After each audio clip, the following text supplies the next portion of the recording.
Hello வணக்கம். நான் தான் உங்கள் வித்யா பேசுகிறேன். இன்றைக்கி வந்து நம்ம குட்டீஸ்க்கெல்லாம் பிடிச்ச மாதிரி ஒரு பக்கோடா ரெசிபி ஒன்று பார்க்க போகிறோம். அதில் வந்து அந்த மாதிரி நிறைய வெஜிடபிள்ஸ் எல்லாம் போட்டு செய்ய போகிறேன். ஆல்ரெடி ஸ்டவ்வில் வந்து ஒரு பாத்திரம் வச்சு அதை எண்ணெய் ஊற்றிட்டா அது வந்து எண்ணெய் கொஞ்சம் காஞ்சிட்ருக்கு. நம்ம அதுக்குள்ளே இந்த மிக்சர் ரெடி பண்ணிடலாம்.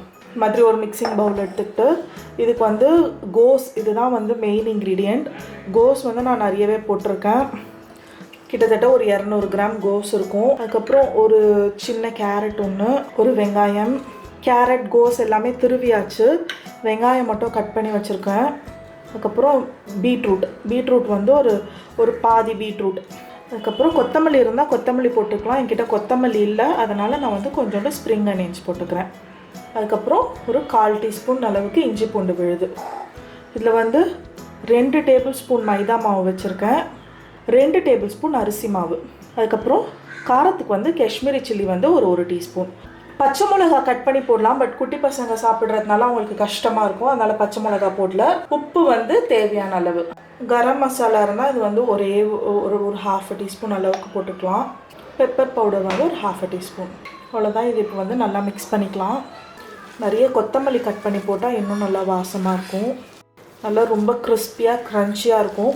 அதே மாதிரி அரிசி மாவு கூட உங்கள்கிட்ட கார்ன்ஃப்ளவர் இருந்தால் கார்ன்ஃப்ளவர் போட்டுக்கலாம் அரிசி மாவுக்கு பதிலாக.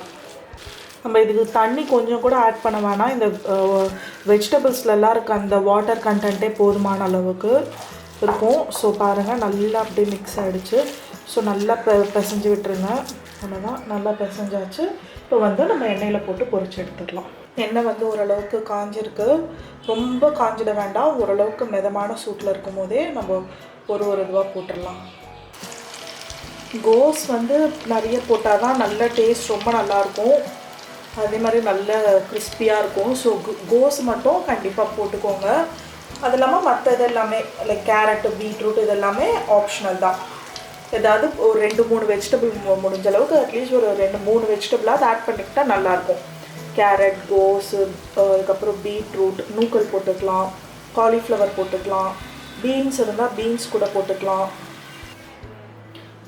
ஏதாவது ஒரு ஃபார்மில் குட்டீஸ்க்கு வெஜிடபிள்ஸ்லாம் உள்ளே போனால் நம்மளுக்கு ரொம்ப ஹாப்பியாக இருக்கும். அதுக்காக தான் இது மாதிரிலாம் பண்ணுறது.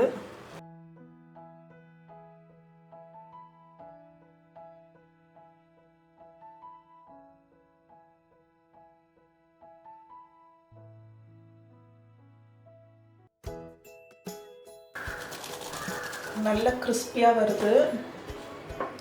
கண்டிப்பாக ட்ரை பண்ணி பாருங்கள். ட்ரை பண்ணி பார்த்துட்டு எப்படி வந்ததுன்றதை கமெண்ட்ஸில் சொல்லுங்கள்.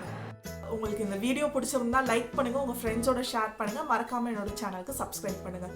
சப்ஸ்கிரைப் பண்ணதும் பக்கத்தில் இருக்க அந்த பெல் ஐக்கனை கிளிக் பண்ணுங்கள். அப்போ தான் நான் போடுற வீடியோஸ் வந்து உங்களுக்கு நோட்டிஃபை ஆகும்.